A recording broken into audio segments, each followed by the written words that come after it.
Hello and welcome to Get Focused with Bill K and Gina Fay. Hello, Gina. Hey, Bill. So Gina's going to introduce our guest and we're going to learn about her together. There you go, Gina. Okay, well, today, I don't know if our listeners remember, we had Elaine talk to us about her book, Elaine Bentley Bond.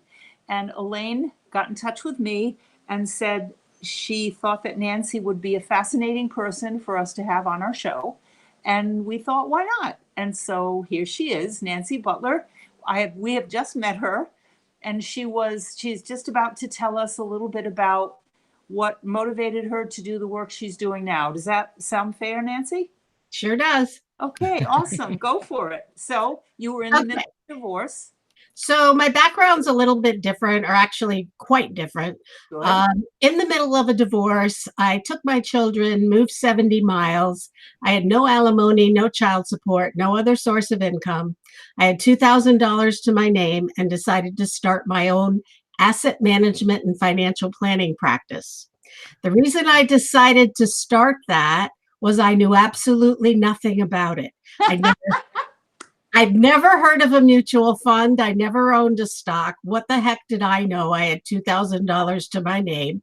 But I figured if their father wasn't going to be supporting them, I better learn how to manage money. And even if the business didn't work out, what I would learn would be well worth me starting this business. As it turned out, I built the business to 200 million in assets under management, and then I sold it 12 years ago.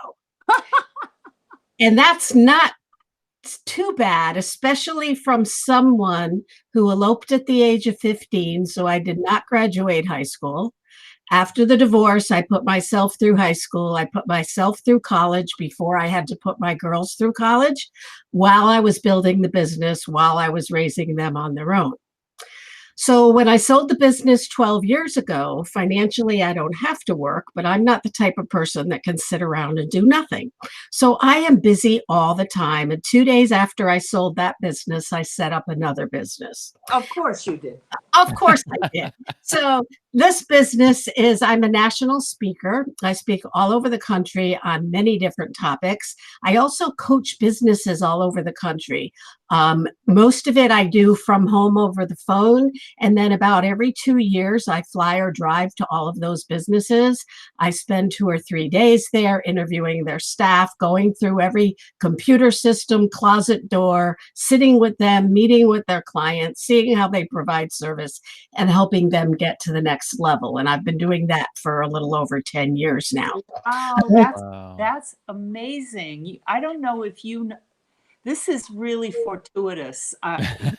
Bill, tell Nancy what you do. So a little bit about my background is I was 8 years in the service in the military and then transitioned to retail sales. So in the automotive industry.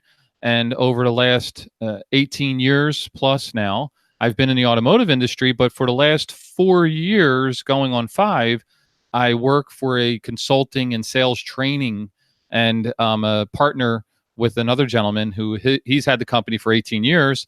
And that's what we teach and train within dealerships on a daily basis. So it's interesting that we're meeting today because the next phase that I want to grow into is speaker. So that's very interesting. Yes, because I just started over the past year training and competing in triathlons. Wow. So there's a lot that I want to share, and I do little snippets on social media and whatnot, and I want to expand that into working and developing that into more of a speaking role and helping others. Sounds wonderful. It sounds like you're coming from a little different perspective, but doing similar things.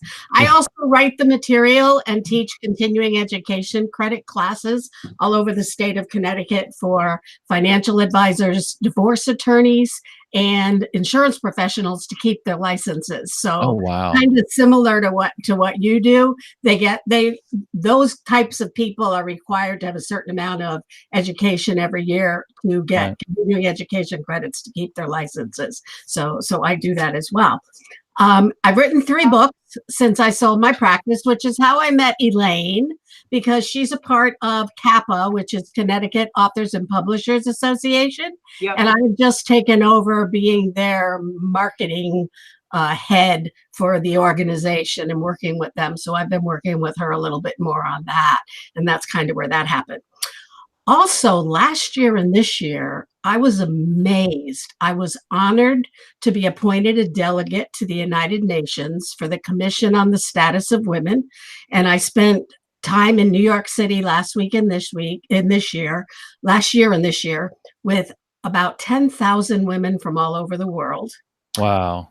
Learning, sitting in on sessions on terrorism, human trafficking, child marriage, water, all kinds of things. And at the session this year, I actually got an app on my phone that I didn't have last year. And the app enabled me to speak into it in English, push a button with whatever language they were from, and it said it out loud to them. And then they could speak back to me, push the button on my phone to English, and I could hear what they were saying. Because last year it was a little difficult talking to all these people that didn't speak English. And this year it wasn't even an issue at all. It was just really nice. I actually connected with 3 different countries. I connected with a South African country, India, and one other country. And I'm going to be doing webinars training some of the people overseas, which will be really kind of nice. So that's fantastic. It is. So, you really haven't done much with your life, basically. No. Wow. So I have a question for you. Sure. I want to rewind to the beginning. Okay. Because see, that's the part. That's the key. That's what I feel Gina and I definitely want to get across to people, and why we love speaking to people like yourself is that, we tend to think that people get to where they are, because they woke up there, right?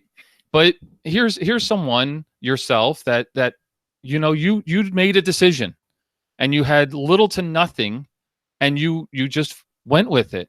So what was the thought process? What was the fear? I can't even, I can, because 7 years ago this month, we moved from New Jersey. I'm originally from Philadelphia. My wife we met in the military, and she works for the government. And she came out here to change her job position. We were at Fort Dix, and she moved out here to San Diego. And we were like, let's make the jump. And I went from a car salesman to starting one of my first businesses. So little to nothing as far as income on my end, but was like, I'm going to do this. This is my opportunity. I'm going to make something happen. And, so I understand that part of it, but I don't feel that a lot, I talk to a lot of people on a daily basis are like, I just don't feel I'm bored, or I'm this and I'm that. And they're scared to take that leap. What made you, other than the having to, what was the switch? Do you remember? There were a couple of things that were the switch. First of all, when I was in the middle of a divorce, my husband and I had been working for the same company. Okay. And so we were together 24/7 because we worked managing apartment complexes all over the state. He managed different ones than I did, but when I was at work, I was at work. When I was at home, I was at work. We were talking about work all the time. And since I got married so young, we kind of just grew in opposite directions. It turned out that we had absolutely nothing in common, to the point that when we split up, everything I loved and wanted, he didn't. And everything he loved and wanted, I didn't. So it really worked out fine. So once we split up and I moved away, it was very depressing. I really wanted to just go to sleep and have somebody wake me up in a couple of years and let me know how it went. Yeah. Yeah. That was my feeling. That was my thought, to the point that he was talking about getting custody of the children. And if that had happened, I had already decided that I would no longer be here. Oh, wow, Nancy. There was no reason for me to be here. I mean, I was a failure at the marriage. I wouldn't have had my kids. Wow. I couldn't keep the job because he was keeping the job. I had no money. What was I going to do? So I already figured out how I was going to do it. I had it all organized and ready to go. And then I got the children. Wow. So let me ask you a question. You said you eloped when you were 15. Yeah. And how old were you when you divorced? 31. Whoa. So you stayed in a marriage for 16 years. Yeah. Yeah. Yep. And we had two children. And so I had already decided if he got the children, there was no reason for me to be here. Yeah. And then at the last minute, I did get the children, and I decided I didn't have the right to be selfish. I just took them away from their father. We just split up. If I was gone too, what did my kids have? And I have two daughters, and it was my job to show them how you can turn things around. My thought process became, you can do pretty much anything you want in life if you want it bad enough. And even with my daughters, I would say to them, tell me what it is you want. I'll tell you what you have to do to have it. If you're willing to do those things, you'll have it. If you're not willing to do those things, then you don't really want it. I don't want to hear it. Go find something else that excites you. So I had to kind of follow that myself. And I mean, in order to do the work that I did, you had to pass 3 federal securities exams and 8 state exams. And I hadn't even graduated high school. Oh, wow. Wow. So I put myself and I bought the books, studied it all while I was going through the divorce. And by the time the divorce was finished, I had passed all those exams, got my licenses, could move my kids away, and could start my business. And that's how it all turned around. You are a force to be reckoned with, woman. Yeah, you better not get in my way. You better not get in my way. Wow. Wow. So what is your favorite thing to talk about? What is one of your favorite topics? Well, now as a national speaker, if you go to my website, Above All Else, Success in Life and Business, it's broken down into 2 sides because there's the success in life side and the success in business side. Mm-hmm. So I speak, for example, the last book I wrote because people kept asking me to. After I was done speaking, they said, I can't write notes fast enough. Don't you have to in there? So I said, okay, fine, I'll write the darn book. So I wrote the book. It's already won major awards. And that book is for people over the age of 55. And it's all the things you can do while your mind is sharp to put all your ducks in a row to maintain your independence as long as possible. So that's one of the topics. That's one of the topics I speak a lot on, because when I sold my practice, I had about 1,200 clients when I sold my practice, and over half of them were over the age of 65. I had been in business for 25 years. So I saw people through the aging process, through needing to pay for long-term care, through dying, through helping their families settle their estate. And then my mother got ill, and I moved her up here, and I looked after her every day for 12 years. Her care for the last 4 years was $15,000 a month. Yeah, it's unbelievable. 15,000 a month. And I learned how to do it. So she passed with the same amount of money as she had when she started. So that's why I switched gears and said, I need to start talking to people about this, because in your final years, and I say final years, it could be your last 30 years, or it could be any year of your life, really. Yeah. It's all about quality of life. It's all about finding the right balance between how you spend your money, how you manage your household, how you manage your relationships, how you do pretty much anything, how you have time for yourself and do the things that you want to do without hurting others, and how you give back. And if you can find that kind of balance, it's a good life. Okay, where do I get the book? Great. Nancy, I'm sorry to interrupt you, but I need the book.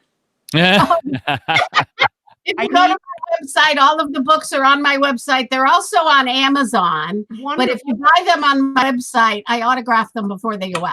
Oh, awesome. Yeah, we'll definitely have the website and a link to it within the show notes. So. Oh, wow. And I've never considered myself an author. In fact, I don't even like reading or writing. But the reason I wrote the first book was everyone kept bugging me with all that you've gone through and with the life that you've had, you really ought to put it in a book. So finally, to get them off my back, I wrote the darn book. And so the first book is all about everything we just talked about, how I started it, how I got to where I did, how I got out of the marriage. I am remarried. We've been together 36 years now.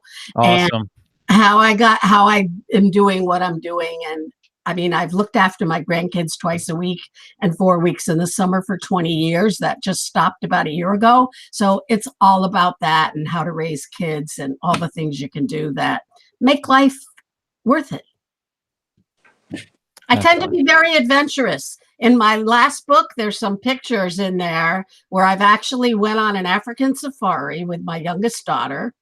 My husband and I tend to go to a lot of charity auctions, and it had been on my bucket list for 20 years that someday before I die, I will go on an African safari. They had it at the charity auction. My husband said, I don't want to go. It's too long of a flight. Called my daughter in Florida. I said, if I win this, do you want to go with your mother on an African safari? She said, fine. So on her 40th birthday, she and I, as my gift to her, were on an African safari. They told me the cheetah just ate and I could get out and lay down and pet him if I wanted to. I have pictures of me in the book laying down petting a live full-grown cheetah. Oh, wow. And before we left, my daughter said, you know, Mom, there's something on my bucket list that you can only do in South Africa. Would you do it with me? I said, you know me, I'll do about anything. But I didn't know what she was going to be asking. Have you ever seen Shark Week on TV? Yes. We flew to Cape Town, South Africa, where you did not. They put you in the cage. I got lowered down. I got a perfect shot with his mouth wide open right in front of my face before they lowered me in the water. And I absolutely loved it. And that picture's in the book too. Oh, that's awesome. Yeah. And my husband now is quite a bit older than I am, and he's not as adventurous as I am, but I push him all the time. And in fact, 2 years ago, I said, you know, it's time again. And he said, oh, no. I said, you have a choice. We're going to learn how to fly a helicopter. We're going to learn how to fly a plane, or we're going to drive real race cars at a real NASCAR track. What do you want to do? He said, I'll drive the race cars at the NASCAR. Oh, I knew that was going to be it. Me too. That's where we went. And we didn't have anyone in the car with us. We drove our own race cars at the NASCAR track 3 days before NASCAR actually happened. We have videos of it. He was a nervous wreck. Didn't when we got there. But after it's all done, I always ask him, are you glad I pushed you? Did you have a good time? Or do you want me to leave you alone? And he doesn't like getting into it and doing it, but once he's done it, he loves it. So as long as he keeps loving it, I'm going to keep pushing him. I've gotten him up in a hot air balloon. I got him in a sailplane with no engine where they cut the rope and the plane goes kind of like this. I've got him swimming in the Caribbean Ocean with stingrays. I've got him doing all kinds of things. And it's all about living life and not being afraid to try things. Amen. I love it. Sister, amen. Well, that's interesting because excites you and make your life what you want it to be. And it's not that you have to do the things I do. You have to find what excites you and make life happen, because it's not going to fall into your lap. It's all about you taking control and making it happen. No, they're not going to come knock on the door and tell you to do it, right? You got to do it yourself. That's for sure. Well, I definitely agree, because a handful of years ago, I got a tattoo on my forearm here written in Italian. It's love the journey, not the destination. Of course. Because so many people get wrapped up in that end game. They think, oh, I got to get to here. I got to get to there. And it's like, you enjoy every step of it. Yeah. There is no one destination that you have to get to. Enjoy the whole journey. I think about that when you're raising children too, because I can remember thinking, oh, they're so cute. I remember when they were 2 and when they were 1. And I had to stop myself, because I kept saying, if I keep thinking that way, I'm not going to enjoy the time they are today. And 3 years from now, I'm going to say, I remember when they were that age, and oh, I wish. So you've got to know how to stay in the moment and enjoy what that while you've got it. As one of my favorite teachers says, and the name of his book is Be Here Now. Yeah. Yeah. Yeah. Be here now. Be here now, because there is nowhere else, actually. That's right. Okay, so speaking. Yes. You transition, have your business, and then you go into public speaking. Do you naturally just start getting invited? Because now I've been invited, and I'm going to teach my first. It's a conference for one of our CRM tools within the automotive industry, and I'm teaching a specific class within it, right? So it's public speaking, but more of like teaching a class in a sense, right? Sure. So is that how you started? I think it took off right from the beginning of my financial planning career. And the reason why I say that is I only had $2,000. I had no money for marketing. How could I, and in the financial planning business, from the first time you see a client till you actually make any money can be a couple of months, because it's a long process of analyzing everything, making recommendations. It takes time. So I realized I have to start thinking about where my clients are going to come from 6 months from now and not tomorrow. And how can I get in front of a lot of people quickly? Because getting in front of 1 or 2 people at a time is not going to build this business fast enough. And if I don't do well, my kids aren't going to eat. Yeah. So I started speaking right from the very beginning. And how did you find those speaking? Here's how I started. Okay. And it's easier now than it was then because there were no computers then. Right. So I had to go to the library on the weekends, and they had a card file of all the local organizations. It tells you, and they still have it, but it's probably online now. Yeah. They tell you where the organization meets, what type of organization they are, what do they do, who's the head of the organization, what day of the week, time of the day, how to contact them. And the reason I found that out was because I belonged to a lot of organizations, and a couple of them, it was my job to get speakers. And I started thinking, my God, where do I find these speakers? And if I could get somebody to send me a letter, send me information, and they were qualified, it would make my job a lot easier. So then I started thinking, well, that's what I ought to do. So I put together a campaign, and twice a year, I sent out letters. Now you'd probably email people or call them.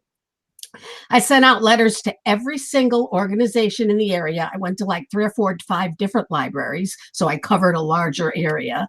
And I would send out a letter twice a year saying, I'm a speaker. Here's what my topics are. This is what I'm best at. I know your organization does this. Here's how I can help you. If you need a speaker for a meeting or an event you're putting together, let me know. Now, when you start that, they don't pay you. That was free. And for me, that was fine because I didn't need to get paid for that. I wanted to get in front of a lot of people that I could make clients. Right. So that they would come into my business, purchase my services, and be clients. And I even went to adult education classes. And when they put out their flyers in the newspaper every year, I looked to see what classes they didn't have. And I would call them and say, you don't have a class on retirement. You don't have a class on financial planning. You don't have a class on budgeting. You don't have a class on how to prepare for college financing and how to pay for it and how to get financial aid. You don't have a class on divorce, because I ended up getting a designation. It's called CDFA, Certified Divorce Financial Analyst. I'm one of the few in the state of Connecticut, and I have testified in court as an expert witness on what's financially fair in divorce. So I could speak on different topics and offered that to them. My rule when I spoke at a class, because a lot of those classes are multiple weeks, I will only agree if I have as many people in the class as there are weeks I'm speaking. Because my thought was, if they were in my office, it would be an hour. The class is an hour. If I had 5 people, I would do a 5-week class. If I had 5 people, I would not do a 6-week class because that's 6 hours. And if I had them in my office, it would only be 5 hours. So that's how I managed the time and all that and how I got out. Once you start doing those kinds of things, the next step in getting paid and getting yourself known is public awareness. which is huge. And there was no social media back then. Right. I would say I was in the newspaper, on the radio, or on television on average once a month for probably 15 to 20 years. And none of it cost me anything. I would drive around in my car and listen to every local radio station, even if I didn't like it, to try to find stations that had a talk show that brought in speakers. When there was one, I'd pull over to the side of the road. I'd write down the name of the radio show, who the interviewer was, what their contact information was. And as soon as I got to the office, I would call them up and say, great show on such and such. I'm a speaker. Would you want to use me on your show? And then you have to make them look really good. So I would produce the list of questions ahead of time because they wouldn't even know what to ask a financial person, and I want them to look good on their own show. So I would produce the questions, and it made it easier for me because I knew what they were going to ask and I could already prepare my answers. So when I say get it out in public, if I was going to do a radio show, if I was going to teach a class, if I was going to speak locally, even if it was for free, every newspaper, every newsletter for every organization I belonged to, all knew about it.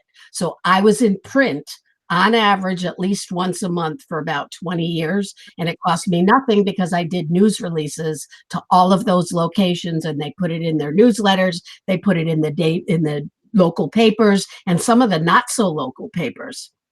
Another way and so after a while, my kids used to get upset because every place we went, my kids would say, everybody knows you. How come everybody knows you?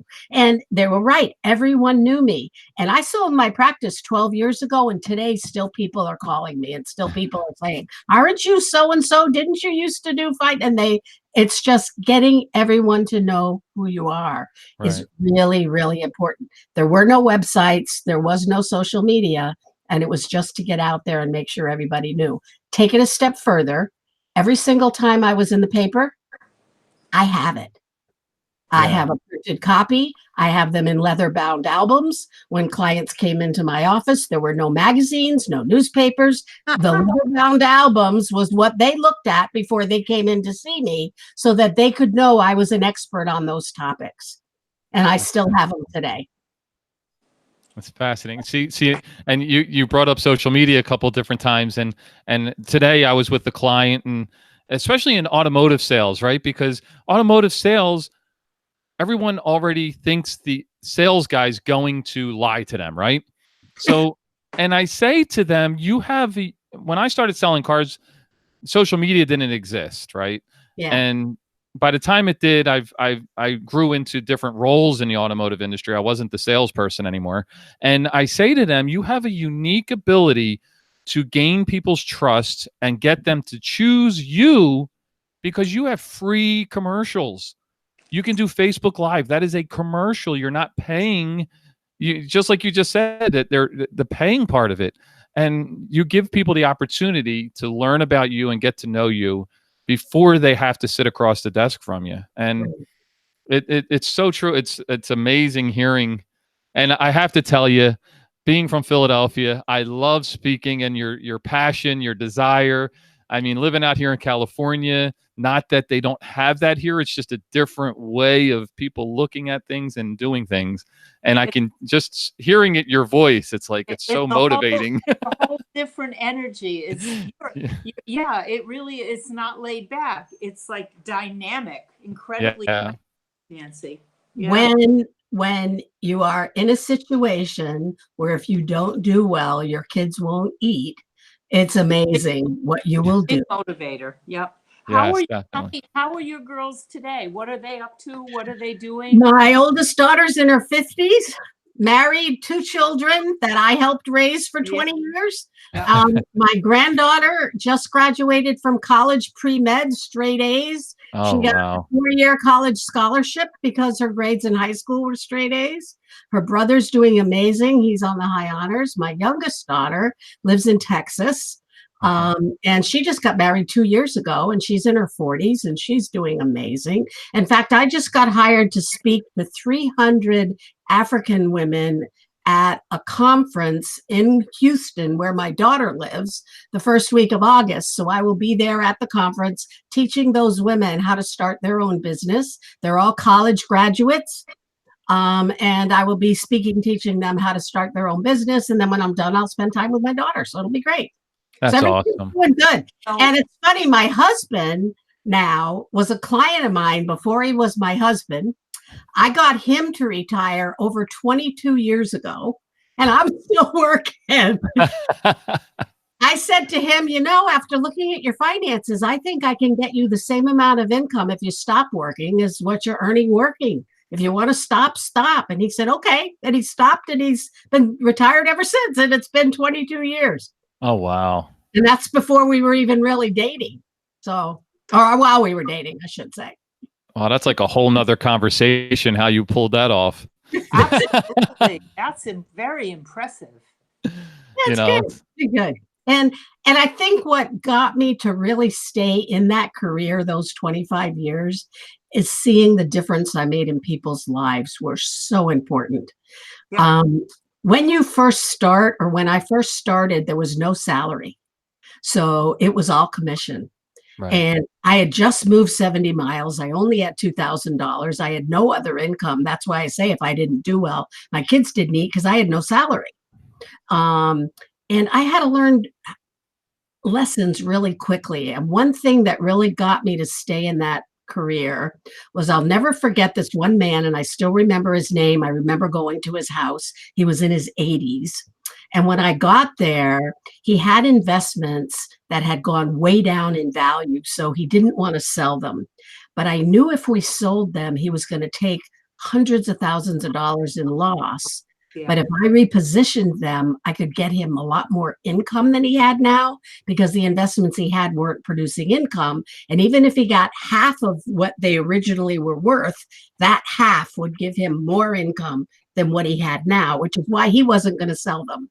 He listened to me. He sold them. I repositioned the money.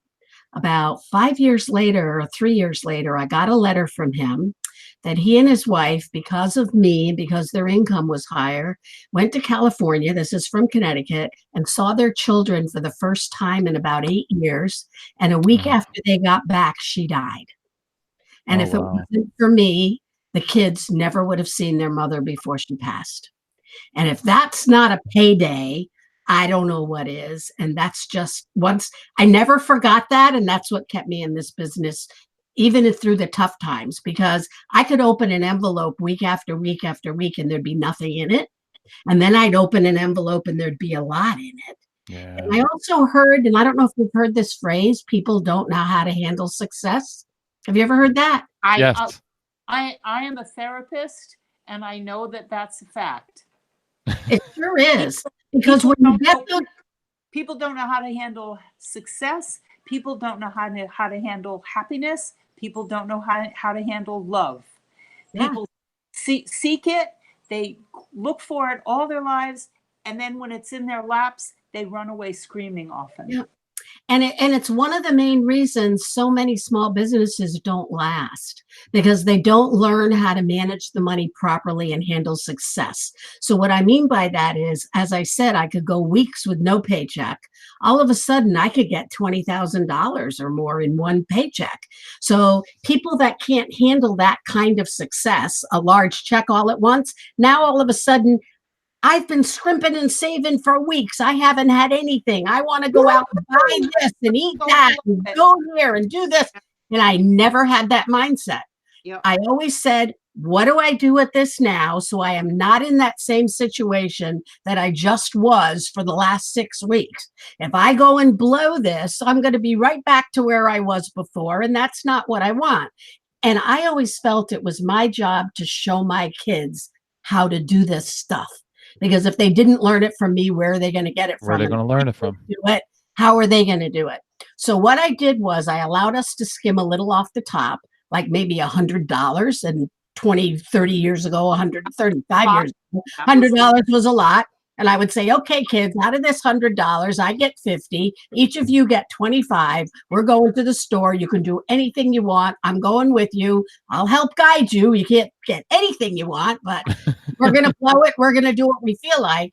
And the second $100 or more, I put away and actually paid a deposit for a trip or something, so that we always had something to look forward to. So when I had all those bad downtimes, I knew I could handle it, because in 6 months, I was taking the kids to Disney. Or in 6 months, we were going to get to go, I don't know, go camping for a weekend or whatever it is we wanted to do. And it made the hard times in between a lot easier. And taking the rest of the money, making your bills current, putting some money away, and all we got to blow was like less than 10% of it. And the rest of it went to make our lives better for the long term. And people often cannot handle success. They get that large lump sum. I mean, here's a perfect example. I had clients who won the lottery. I had one 65-year-old woman worked at EB, General Dynamics, working on submarines at 65 years old. Her car broke down on Monday. She couldn't get to work because she didn't have enough money to fix it. On Friday, she won the $3.5 million lottery. She had never had that kind of money ever in her life.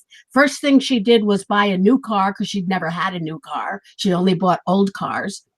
And it was so sad. And the reason it was so sad, she had 13 kids. The kids wanted everything, and they were all grown and adult. She took 20-year payout.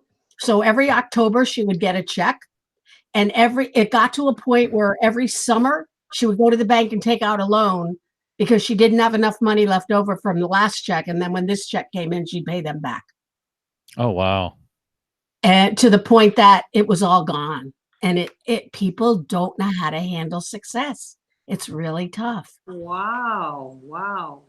That's really tough. She didn't help her children to learn the value of a dollar and how to manage their lives. Instead, it made her feel good to give to them. And all it did was nothing. Well, it taught them nothing, because she didn't help them understand about planning for the long term. It was very short-sighted. Exactly. Wow. Yeah. So that's why I say it's all in your mindset. And you said are you a psychologist? Is that what you said? I'm a therapist. Therapist, yeah. Therapist. So you know probably better than most people, but it's all in our heads. Lots of times what we think negative about ourselves or negative about somebody else, it's just not there. Or we worry about things that we have no control over. I always say, I've only got so much room up here, and I can only hold just so much stuff, and I'm going to save it for the good stuff. I'm not keeping all the rotten, lousy stuff up there. There's not enough room for it all. And that's the stuff I don't need. And I'm going to keep this other stuff. When my husband says to me, "What do you mean you don't know how to get to that conference? Weren't you there 5 years ago?" I'd say, "Yeah." Why would I keep directions? Why would I remember? 5 years. I don't have room for that. 5 years later, if I need to go again, I'll get my GPS out and I'll get to the darn conference. But why do I need to keep all that in my head? There you go. Yeah. I tell you, from my perspective, I used to be a big worrier, and I would get up in the middle of the night sometimes, wake up and worry, and my head would spin. And finally, I had a chat with myself, and I said, "Hold on a minute. Is there anything you can do about this stuff right now?" Yeah. And I had to admit that there wasn't. And so I let it go and went back to sleep.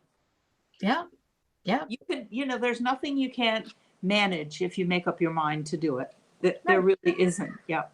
I used to, all the time I was raising my kids on my own, I had a pad and pen on the side of the bed. And if I woke up in the middle of the night and something was bothering me, or I thought about it, I wrote it down so I wouldn't forget, and then I could go back to sleep. That's right. Yeah. I like that. That's really good.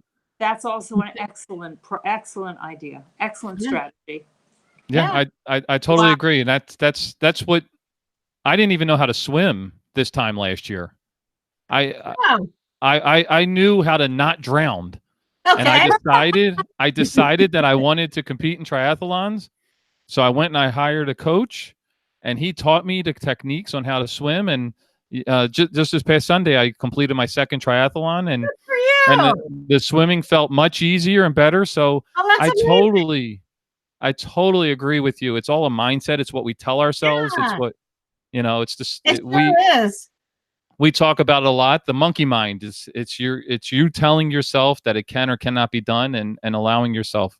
So And not letting outside things affect you so much. When 9/11 happened, I mean, I travel a lot. 2 weeks later, I was on a plane going to Florida. Yeah. I'm not going to let them or anyone else keep me from doing what I want to do. And I don't care how bad it is. You have to have reasonable calculations and not take unnecessary risk. But right. one time, something like that, it's not going to stop me from living the rest of my life. It's just not. And that, when I went to Israel for the first time, and I went to Israel during the 6-Day War. Didn't even think about it, because I wanted to go to Israel, and I knew it'd be fine. And if I wasn't fine, well, I wasn't going to worry about it. I worry about it when I need to. I know exactly what you mean. I went there a couple of years ago. I decided one day I was going to go. My husband didn't want to go. I met some people, and 5 days later, I was on my way to Israel with people I never met before. Boom. After the trip was all over and they left, I stayed by myself for 3 days and lived with an Israeli family because I wanted to learn the culture. And then I came back. And ever since then, every summer, the mother and at least 2 of her children come and stay at my house. That's awesome. It is. It's just, life is there. You just have to want to know how to grab it. Yeah, I agree. Listen, Bill, you know what I'm thinking. Yeah, what's that? You know what I'm thinking. This is one incredible lady, and yes. one session. Thank you. I'm so delighted. I don't even have words for how pleased I am to have met you. And this can't be the last time we record an episode. Okay. Yeah, we love it, because I definitely agree, and I want to learn about how you've evolved into the UN and that phase. I have a 14-year-old son who has already started speaking with West Point and wants to go down the path of attorney and eventually politics, and we're fascinated and learning so much about it, and just yes, this has been amazing. So good. I'm so glad. I enjoy just giving back, helping people. Like I say, on my next birthday, I'm going to be 70. wow. No, when is your birthday? January. Mine is November. Okay, you'll be just before me. But this year, between January 1st and May 2nd, I was on 10 trips. Several were out of the country. And I'm just not going to stop. I'm not going to stop until I have to stop. Well, I definitely agree with you. And you had mentioned a couple of times how you're working, your husband's retired, but I people ask me all the time, about work, and I don't ever think of it as work. It's life. Yeah. And just, our podcast, we don't do any ads or any commercial. We do our podcast because we want to, we through relationships, we've met you. So now through our relationships and meeting you, we're going to introduce you to people that are listening to us, to people that may not get a chance to hear you or meet you. And and that is the whole reason why we do everything that we do, is just, and that's why I love the internet too, is because it gives us the ability to do this. Gina's in Hawaii, I'm in San Diego, and you're in Connecticut. So how did the two of you connect if you're so far apart? Okay, well, so a little bit about me. I grew up on a chicken farm in Connecticut. Really? Oh, yes, I did. Where in Connecticut? In Lisbon. Oh, yeah. I go to Lisbon all the time. I live in Waterford. Oh, wow. Well, I actually had a practice in Waterford. I had my marriage and family therapy practice in Waterford, right on Broad Street Extension. Sure. You must know Jim Connolly then. Sounds familiar. Yeah, I rented my office from him for years, for like 15 years. But anyway, I grew up on a chicken farm, and I thought I was never gonna, I thought that was it. I was miserable, depressed. That was it for my life. And then my wannabe pillar of the Jewish community stepfather gave me a one-way ticket to Israel, and I grabbed it, and I went to Israel when I was 19 after having hitched across the United States 4 times alone. I grabbed the ticket to Israel thinking, well, I really want to go to Europe, so I'll just go to Israel for a day and then I'll go to Europe. Well, no, I ended up on a kibbutz in Israel. I learned the language. It was phenomenal. Yeah. So from there, I traveled all around Europe. I went back to Connecticut with my 3rd husband. He left me after we were married 20 years. I realized there was nothing keeping me in Connecticut anymore. And then my son and my daughter-in-law moved to California, San Diego. And I thought, I've been too long in Connecticut anyway. So I up and sold everything and moved to San Diego and got connected with a networking group, OB networking group, Ocean Beach, which is an area that I grew up at Ocean Beach. I lived in Ocean Beach. Out here? Ocean Beach in New London. Yes. Oh, okay. But you see, Nancy, that's the coolest thing. Everything for me is going full circle. Every single summer, every single weekend, my extended family would convene on Ocean Beach. And then I ended up in Ocean Beach in San Diego, where I had the pleasure of meeting Bill. I wanted to get some help marketing myself on Facebook, getting a Facebook page, and we became very dear friends. Very good. And you never know, do you?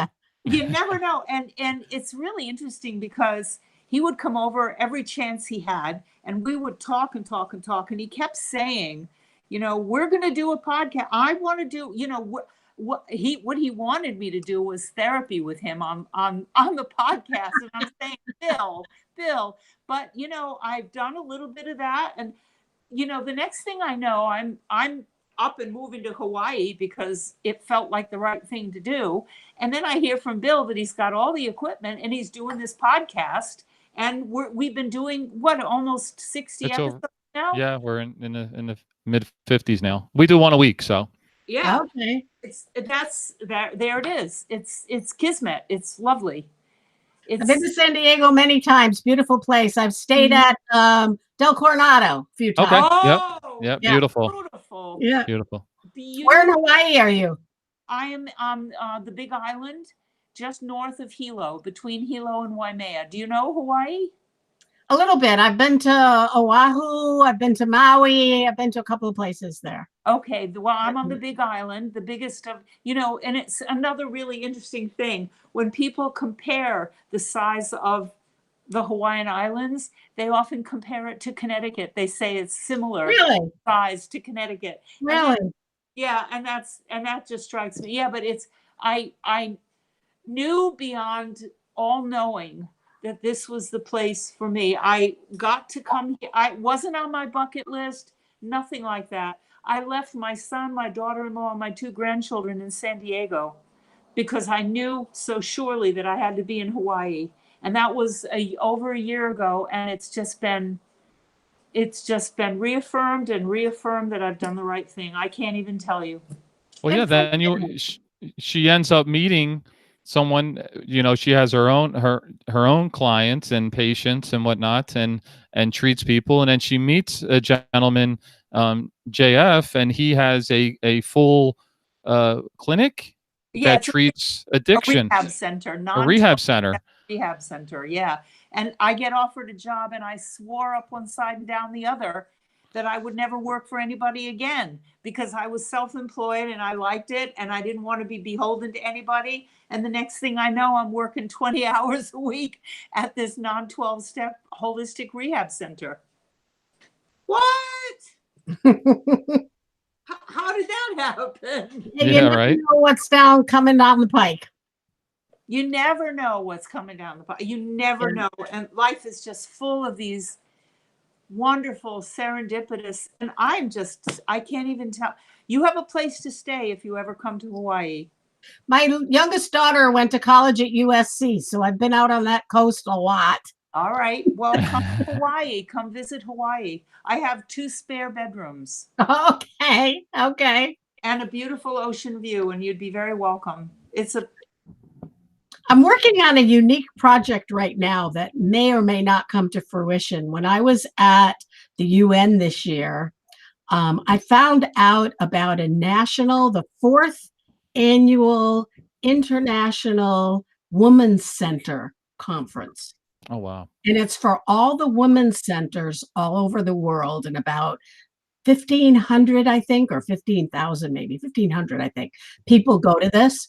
And it's in Taiwan in October, and I may be going. So I connected with the local women's center and met with their entire board, because if I'm going to go, I want to know what they need, what I should sit in on, what I should learn, how can I bring it back, how can I help. And so working on all of that. And if I end up going by myself, I'll go by myself. But it'll be amazing. Very expensive to go over there. Is it to Taiwan? The flight is about $1,000, so that's not cheap.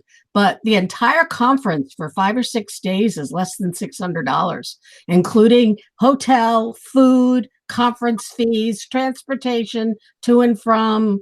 And the last day, they take you on a tour in Taiwan of their actual women's shelters. Oh, wow. So it's going to be something. I used to work very closely with the women's centers in Connecticut, because before I went into private practice, I worked at Thames River Family Program. I was I was one of the original counselor. What were we called? We weren't counselors because I didn't have my master's degree yet. We were family advocates. Is Thames River in Groton? Was that in Groton? No. Thames River Family Program was Tom Highland. Do you know Tom Highland? No, but where was it located? It was located on what town? In Norwich. In Norwich. Okay. On the Uncle Thames campus. Oh, sure. Yeah. I was there before it opened to receive families. Okay. To create the whole program. Okay. With a lady called Jane Suroviak at the time. Okay. So you were dealing with the Women's Center in New London, and some of the others? Yeah. The Women's Center is now called Safe Futures, and because they also deal with men and not just women. Awesome. Oh, nice. Awesome. Yeah. So they're the group that I'm working with. Awesome. Yeah. So who is the head of it? Who's on there used to be a lady named Donna. I don't remember. Kathy Verano is the head of Safe Futures right now. Okay. I've been away from. We have a whole team of people, and the place is just amazing what they do there. Yeah, awesome. Oh, it's good to hear. When I had my financial planning practice, I used to go in and talk to the women free of charge and help them get back on their feet financially after they've been put out and battered and all of that, and help them get on their feet. Yeah, that's interesting, because that was the first job I had, which was in Access in Danielson, and it was displaced homemaker program. Exactly that. Women whose husband had died, whose husband had left them, who had no idea of the finances, who had no idea what their bank account was, and that was my job to help them get back on their feet. Yeah. Mm-hmm. Amazing. It is. It is. And doing the sessions at the UN, I mean, I consider myself a fairly intelligent person, but I had learned so much. It's just unbelievable. I think all of our teenagers should be required to sit in on some of those sessions, because our kids worry too much about cell phones, iPads, television, and everything else. And these people, some of them at 5 years old, can never go to school because they have to go to the river and back home all day long just to bring water to the family so they don't die. And our kids are worried about us having a cell phone. Oh, honey, let's not even go to the topic of female genital mutilation. I sat in on many sessions. In fact, I asked how that all got started, because when you're in the UN, did you have a headset on? It's a tradition. It's a long-standing tradition. But here's how it started. I sat in on a session, I think it was in Kenya, and I asked them, tell me how this ever started. Why would they even do this? And they said it started in Egypt with the pharaohs. The pharaohs wanted their daughters to remain pure for marriage. So as soon as they were teenagers changing their bodies, they held them down and removed any parts of their female body that would give them pleasure, so that if they wouldn't have pleasure, they would stay pure for marriage. And that's how it started. And now, even today, and do you know, it even happens in the US. I know. Because we have people from India and other countries that live in the US, and the mothers hold the daughters down with no anesthesia, no antiseptic situation, and just cut things off, and they end up getting infections, and it's unbelievable. It's barbaric. Here's a really interesting piece of that, though. Women who have not been circumcised from these tribes in Africa feel very ashamed of themselves because they're not fitting in with their culture. It takes a huge amount of education to help them understand that this is their birthright.